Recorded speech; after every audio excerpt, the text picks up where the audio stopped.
You're writing a sorter. Next sprint, you need to support bubble sort, merge sort, and quick sort. Switchable at runtime based on data size. You could add an if-else block for each one inside the sorter, or you could extract each algorithm into its own object and swap them in. That second option is strategy. Define a family of algorithms, encapsulate each one, make them interchangeable. The pattern is minimal. A strategy interface with one method, the algorithm's entry point. Concrete strategy classes that implement it, a context that holds a reference to a strategy and delegates to it.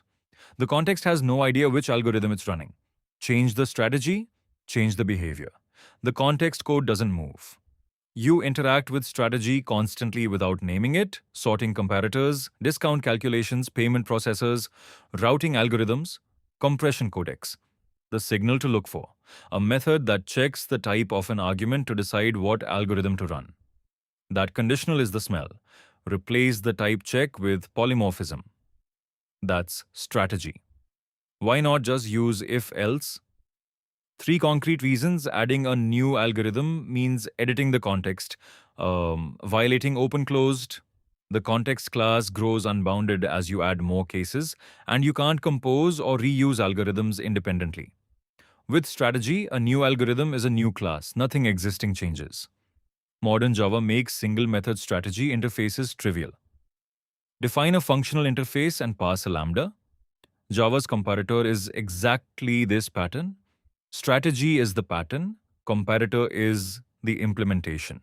When you pass a lambda to sort, you're using strategy. You've been using it all along.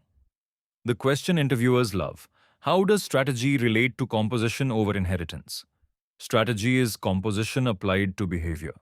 You compose the algorithm in at construction or at runtime instead of inheriting it from a parent class. And know the difference from state? Strategy represents an algorithm the context uses. State represents what the context currently is. Both swap behavior at runtime. Completely different semantics. Extract the algorithm, inject the behavior. Strategy turns conditional branches into polymorphism. And that's one of the cleanest trades in software design.